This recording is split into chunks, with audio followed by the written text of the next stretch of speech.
They told you Ebola was gone. They were wrong, and what's happening right now should have every single one of us paying attention. Today, I need to talk to you about something that the mainstream media has been dangerously slow to cover. As of this year, the World Health Organization has declared a global health emergency over a new Ebola outbreak. 134 people are already dead. The virus is spreading across borders. And here is the part that should make you sit up straight in your chair. There is no widely available, fully approved vaccine for this particular strain. None? Zip! And if you are over the age of 60, your immune system faces challenges that make this conversation critically important for you specifically. Now, I know what you might be thinking.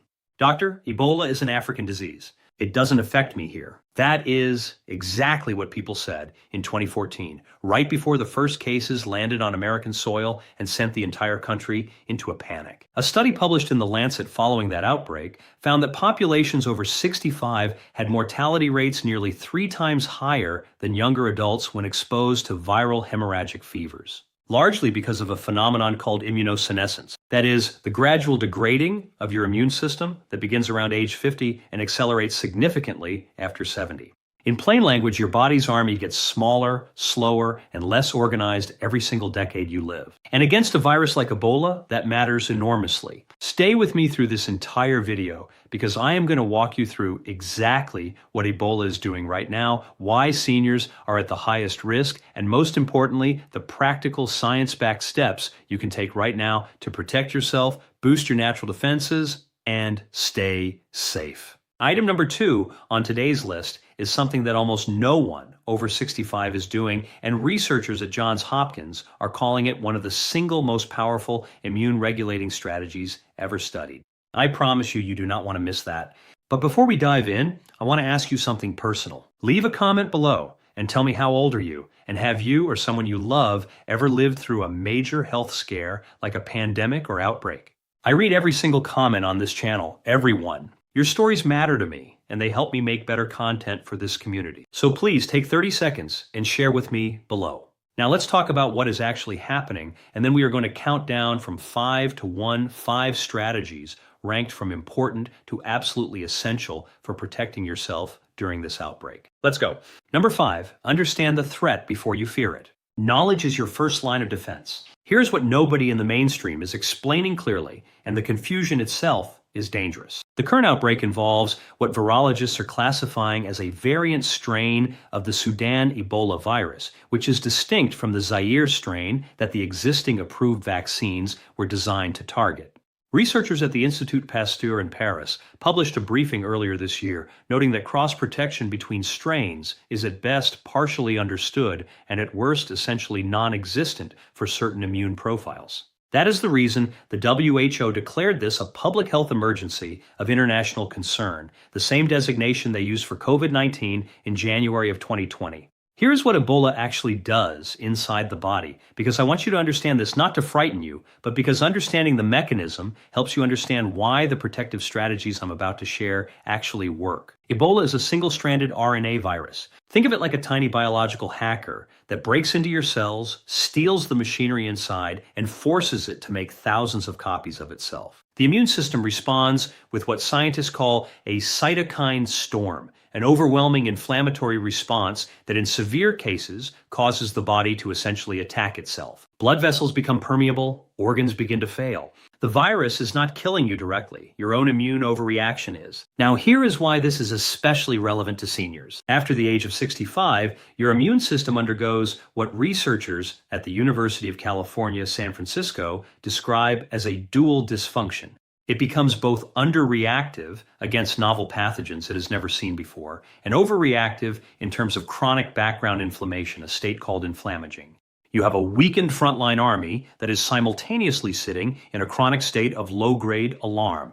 That combination, when hit with a hemorrhagic fever virus, creates devastating outcomes. A 2023 review in Nature Aging confirmed that seniors with elevated baseline inflammatory markers, measured by C-reactive protein levels, had mortality risks from novel viral infections that were 40 to 60% higher than age-matched peers with lower inflammation.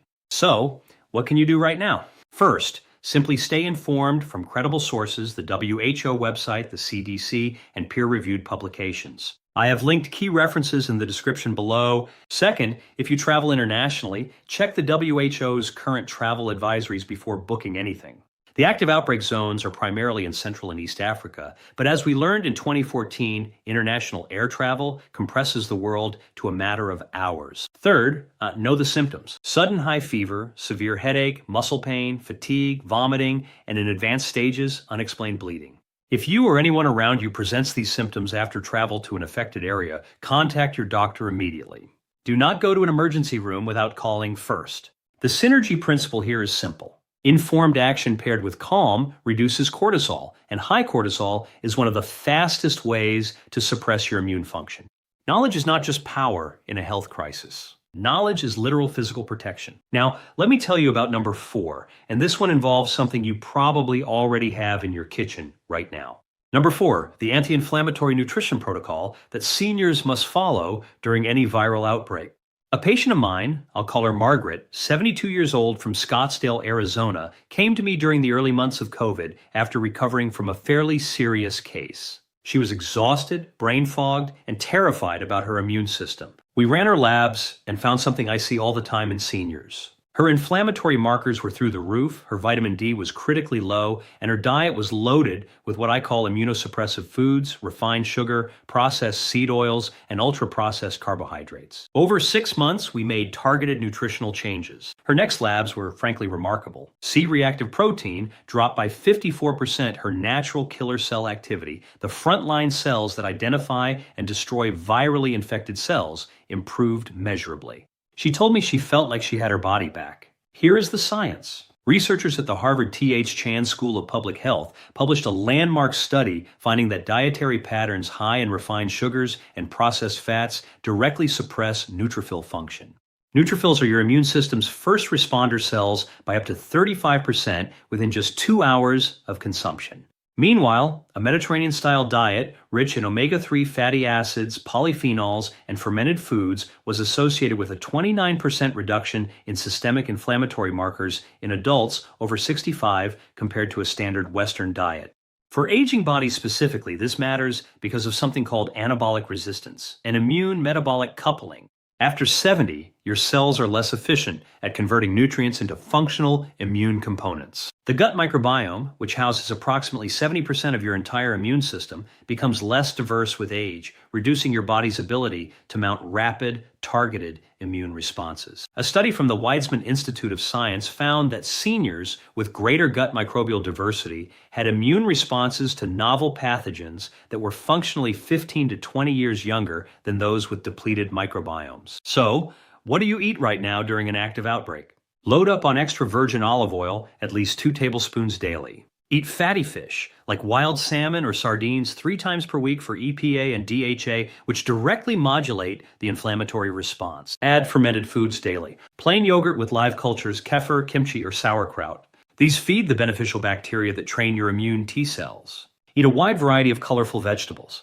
The polyphenols in purple, red, and deep green vegetables are among the most potent natural antiviral and anti-inflammatory compounds known to science. Eliminate or drastically reduce sugar and processed foods because every gram of refined sugar you consume is essentially handing the enemy a weapon. The synergy tip here, pair your omega-3 rich foods with a source of vitamin K2 found in hard cheeses and fermented natto because K2 and omega-3s work together to reduce vascular inflammation specifically, and the cardiovascular system is one of Ebola's primary targets. Scientific references are in the description below.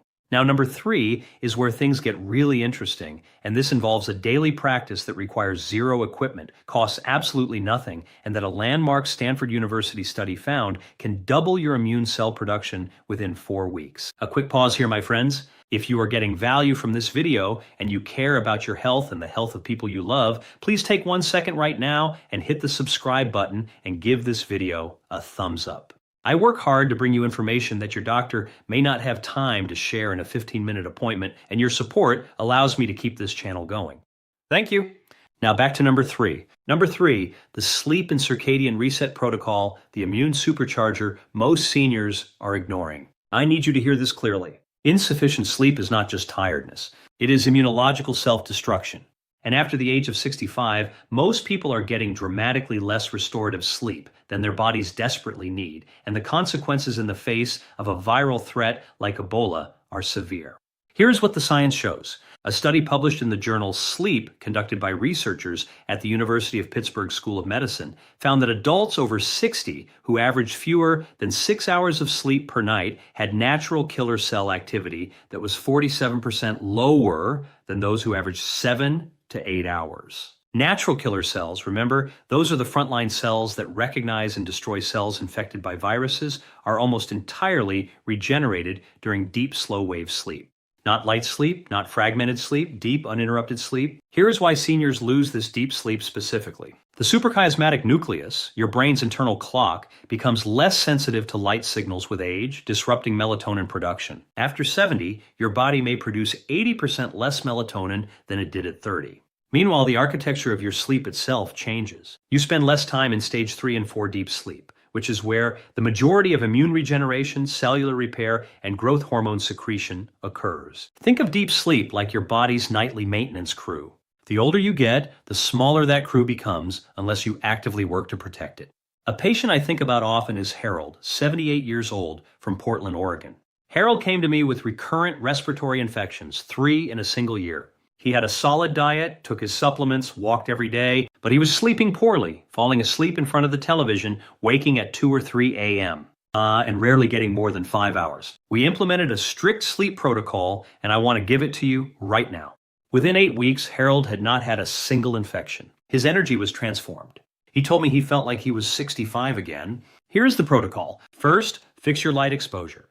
Get outside within 30 minutes of waking every single morning and expose your eyes to natural daylight for at least 10 minutes without sunglasses. This resets your circadian clock and anchors your melatonin rhythm for that night. Second, create a strict sleep window. Go to bed and wake up at the same time every day, including weekends, within a 30-minute tolerance. Third, eliminate screens for 90 minutes before bed.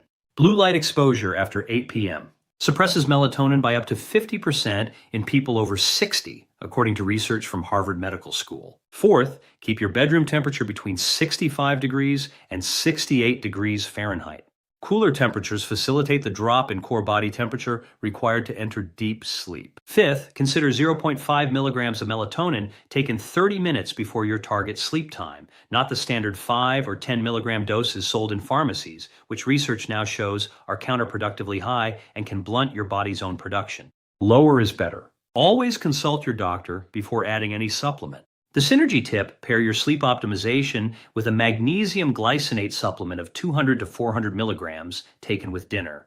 Magnesium is a cofactor in over 300 enzymatic reactions, including those that regulate GABAergic nerve activity, the brain's calming system, and multiple studies have shown it significantly improves sleep architecture in seniors, increasing time in deep sleep by up to 17%.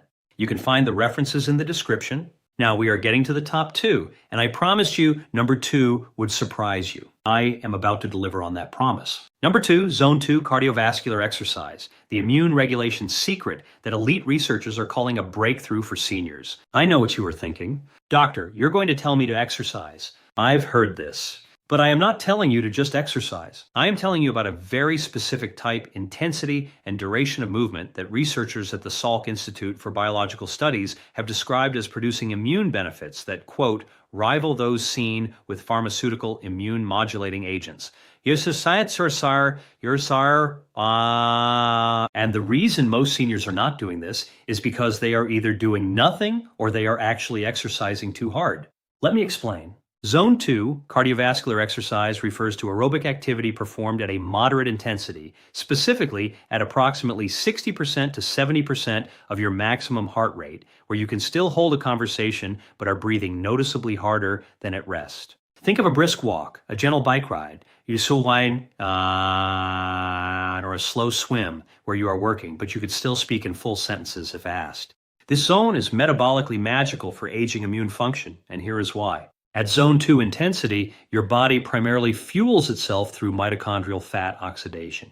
Mitochondria are the energy factories inside every cell, including your immune cells. After 75, your mitochondria begin to lose efficiency and mass, a process researchers call mitochondrial senescence, and this directly reduces the energy available to immune cells to mount an aggressive response against pathogens. Zone 2. Exercise is one of the only interventions scientifically demonstrated to stimulate mitochondrial biogenesis, the actual creation of new, healthy mitochondria in aging cells. A study from the Mayo Clinic found that adults over 65 who performed Zone 2 exercise 3 to 4 times per week for 12 weeks showed a 69% increase in mitochondrial activity in their muscle and immune cells compared to sedentary peers. But here, the immune-specific piece that relates directly to Ebola and viral threats. Zone 2 exercise uniquely increases the circulation of what are called cytotoxic T lymphocytes and natural killer cells. Both are virus-fighting immune cells through the bloodstream, increasing their patrol activity significantly.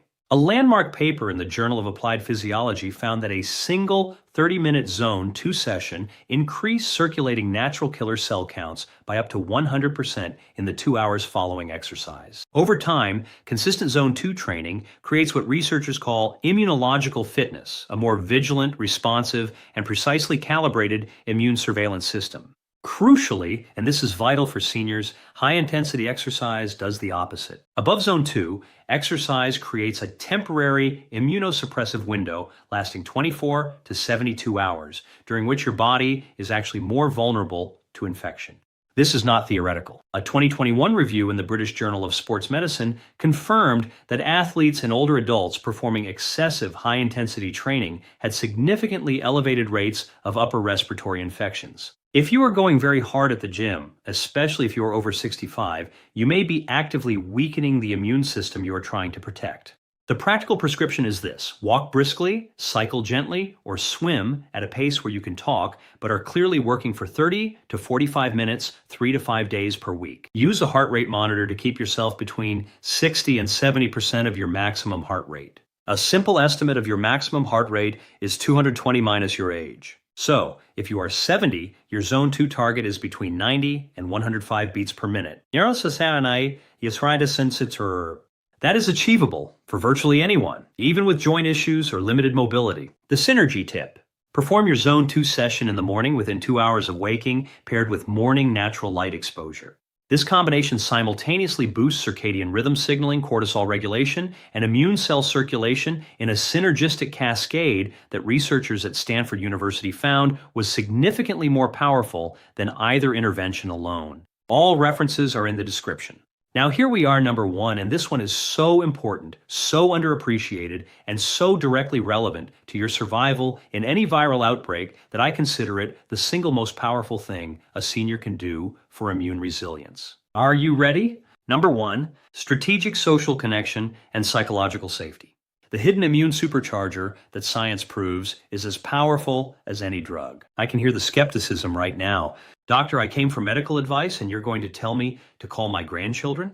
Just stay with me for 60 seconds, because what I'm about to share might genuinely reframe how you think about health and survival for the rest of your life. In 2015, researchers at Brigham Young University conducted a comprehensive meta-analysis examining 148 studies involving over 300,000 individuals across all age groups. The conclusion was stunning. Social isolation and chronic loneliness were associated with a 29% increase in risk of heart disease, a 32% increase in risk of stroke, and most relevantly, a functional impairment of immune response equivalent to smoking 15 cigarettes per day. That is not a typo. Loneliness is immunologically equivalent to being a pack-a-day smoker. Here's the biological mechanism, because I want you to understand this is hard science, not soft psychology. When the brain perceives social isolation and chronic threat, which loneliness activates, it triggers a branch of the autonomic nervous system called the sympathetic adrenal axis to release sustained levels of cortisol and norepinephrine. In short bursts, these stress hormones are fine, but chronically elevated, they have a direct and devastating effect on the immune system. They suppress lymphocyte production, reduce natural killer cell function, impair the gut mucosal barrier, your first line of defense against pathogens, and dramatically upregulate the pro-inflammatory cytokines that cause the kind of inflammaging we discussed earlier. Here's what makes this so heartbreaking and so urgent. According to the National Institute on Aging, approximately 43% of Americans over the age of 60 report chronic loneliness. Almost half. And this is not a lifestyle issue. It is an epidemic within the epidemic. UCLA's Semel Institute for Neuroscience published a 2022 paper showing that seniors with strong, meaningful social connections had immune profiles that were functionally 10 to 15 years younger than isolated peers of the same age. Their T-cell diversity was greater. Their inflammatory markers were lower. Their telomere length, a molecular marker of biological aging, was measurably longer. I want to tell you about Eleanor. She was 81 years old, living alone in a small home in Burlington, Vermont, after losing her husband of 52 years. When she came to see me, her labs were alarming, not because of any specific disease, but because her entire immune architecture was in collapse. Her natural killer cells were depleted, her inflammatory markers were sky high, she had had 4 infections in 8 months. She was on a trajectory that frightened me. We talked about medication adjustments, yes, but more than anything, we talked about her isolation. She had stopped going to her weekly church group.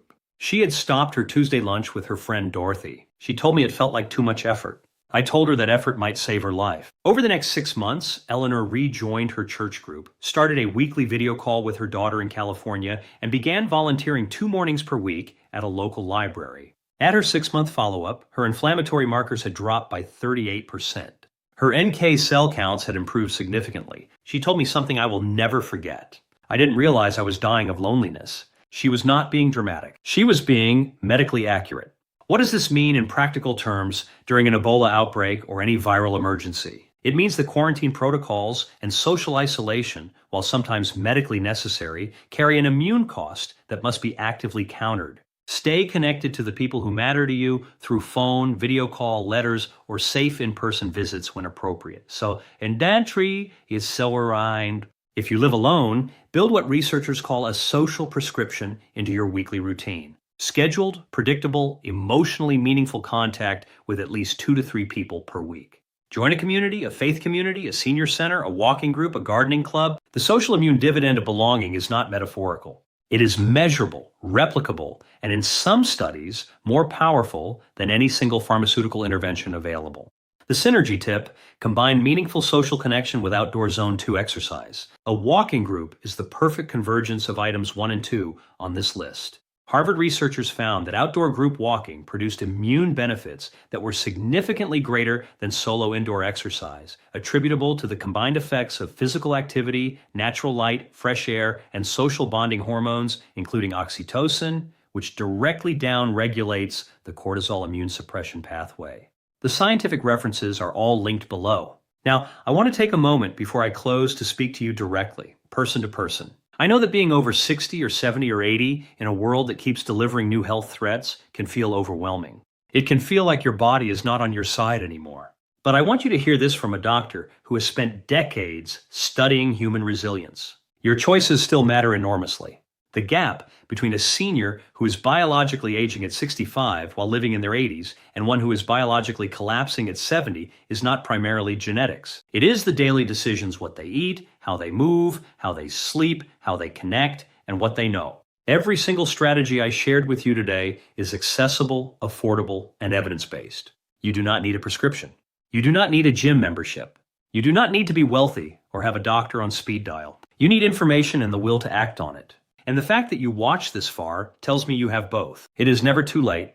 Not at 65, not at 75, not at 85. The science says so, and I believe it with every fiber of my professional being.